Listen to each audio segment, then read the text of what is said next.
Salut à tous. Vous est-il déjà arrivé de prier allongé dans votre lit, épuisé ou malade, et de vous demander si cette prière comptait vraiment? On entend souvent que prier allongé, c'est être paresseux ou manquer de respect envers Dieu. Mais si je vous disais que la Bible raconte une histoire bien différente? Dans cette vidéo, on va explorer la vérité sur la prière, peu importe votre position. Accrochez-vous, car ce que vous allez découvrir pourrait changer votre façon de prier. Avez-vous déjà pensé que pour prier correctement, il fallait être à genoux, debout, ou dans une posture spécifique? Certaines traditions religieuses insistent sur ces règles, mais la Bible nous montre que Dieu ne fonctionne pas ainsi. Il est bien plus intéressé par ce qui se passe dans votre cœur que par la position de votre corps. Laissez-moi vous emmener dans quelques récits bibliques qui prouvent que la prière, même dans des moments inattendus, peut être incroyablement puissante. Commençons par l'histoire d'Ézéchias, un roi d'Israël dont la vie est racontée dans le livre de 2 Rois. Imaginez la scène, Ézéchias est gravement malade, cloué au lit, et le prophète Ésaïe vient lui annoncer une nouvelle dévastatrice. Dieu dit que tu vas mourir. Prépare-toi, c'est la fin. Pas d'espoir, pas de sursis. Que fait Ézéchias? Il ne se lève pas, il ne s'agenouille pas, il ne fait aucun effort pour adopter une posture religieuse. Non, il se tourne simplement vers le mur, depuis son lit, et il prie.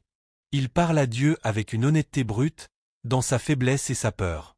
Et là, quelque chose d'extraordinaire se produit. Avant même qu'Ésaïe ne quitte le palais, Dieu intervient, retourne voir Ézéchias. J'ai entendu sa prière. Je lui donne 15 ans de vie supplémentaire. Une prière dite allongée, dans un moment de désespoir total, a touché le cœur de Dieu au point qu'il a répondu immédiatement. Cela montre que Dieu n'attend pas de nous une posture parfaite, mais un cœur sincère. Un autre exemple fascinant est celui de Jacob, que l'on retrouve dans Genèse 47. À la fin de sa vie, Jacob est affaibli, incapable de se tenir debout sans aide.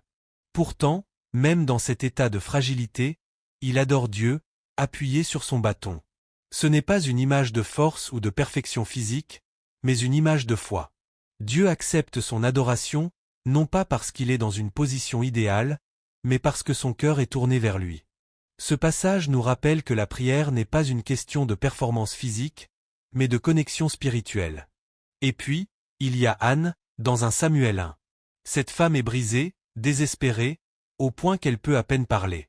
Ses lèvres bougent, mais aucun son ne sort. Le prêtre Élie la prend même pour une personne ivre. Anne n'est pas dans une posture de prière classique, elle est simplement là, déversant son cœur à Dieu dans une douleur profonde. Et que fait Dieu? Il exauce sa prière en lui donnant Samuel, un prophète qui marquera l'histoire d'Israël. Ces exemples montrent une vérité claire. Dieu répond à la sincérité, pas à la perfection de la posture. La Bible regorge d'histoires où des gens prient dans des situations improbables. Jonas prie depuis le ventre d'un poisson. Pierre appelle Dieu à l'aide alors qu'il s'enfonce dans l'eau. Le voleur sur la croix, cloué et incapable de bouger, murmure une prière à Jésus. À chaque fois, Dieu entend. Pourquoi? Parce que ce qui compte, c'est le cœur, pas la position. Ces récits nous invitent à repenser la prière. Elle n'est pas réservée au moment où nous sommes dans une église, à genoux, ou dans une ambiance solennelle. La prière peut surgir n'importe où ou n'importe quand, même quand vous êtes allongé, épuisé, ou à bout de force. Alors, pourquoi tant d'insistance sur la posture dans certaines traditions? C'est souvent une question d'apparence.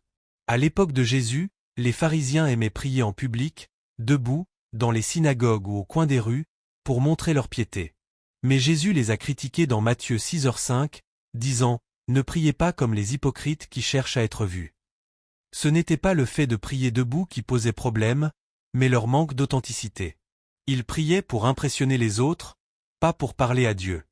Jésus, lui, valorisait la sincérité, peu importe la forme que prenait la prière. Prenons un exemple concret dans les psaumes. David, souvent décrit comme un homme selon le cœur de Dieu, écrit dans Psaume 63. 6. Quand je suis sur ma couche, je pense à toi, je médite sur toi pendant les veilles de la nuit. David priait depuis son lit.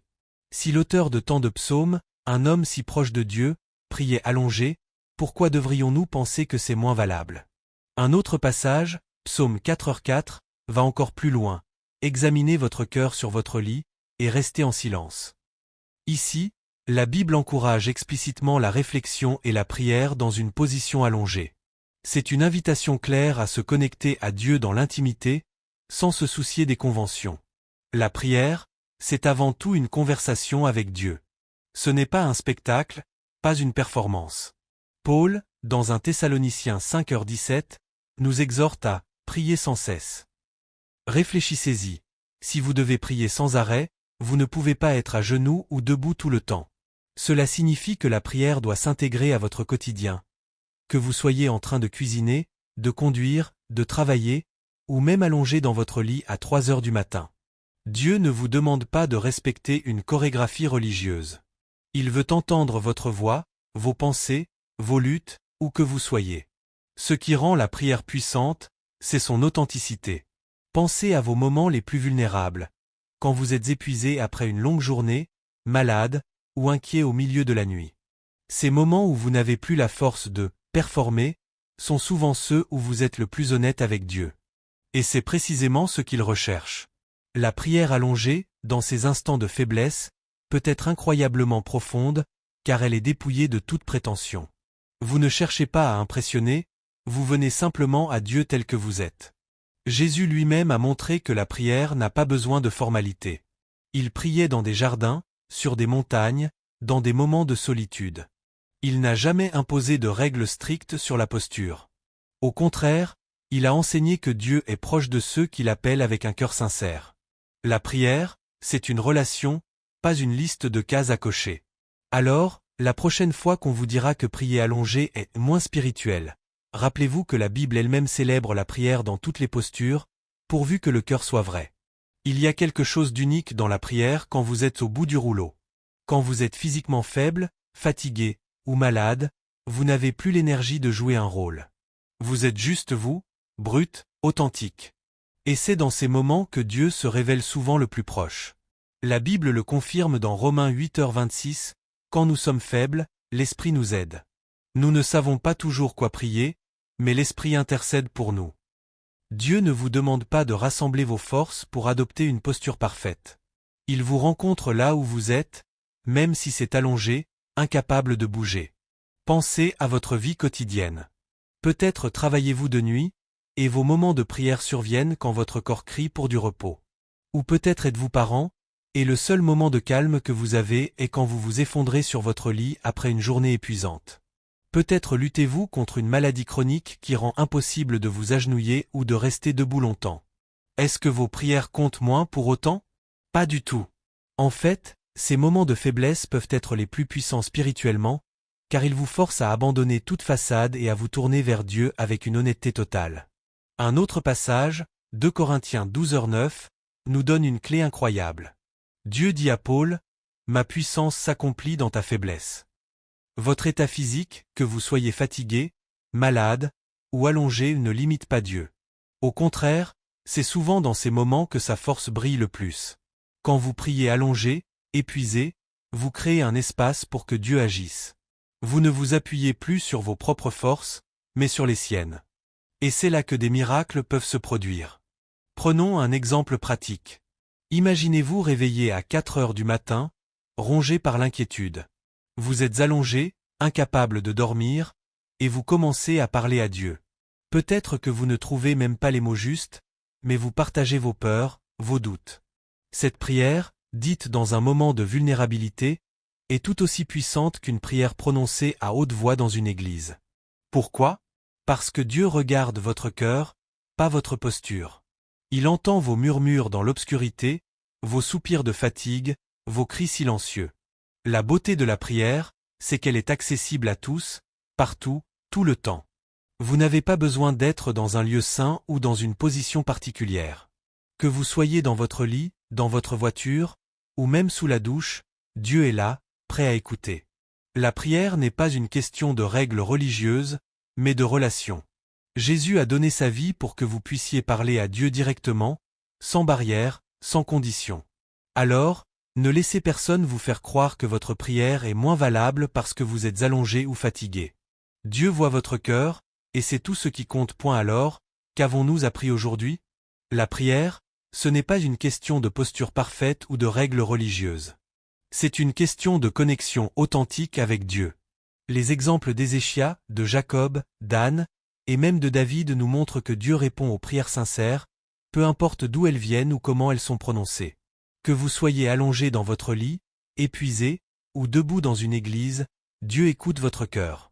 La Bible nous encourage à prier sans cesse, dans toutes les circonstances, parce que la prière est une relation, pas une performance. Ce message est libérateur, surtout si vous vous êtes déjà senti coupable de prier d'une manière non conventionnelle. Peut-être êtes-vous quelqu'un qui prie tard le soir, quand le monde est silencieux et que vous êtes trop fatigué pour vous lever.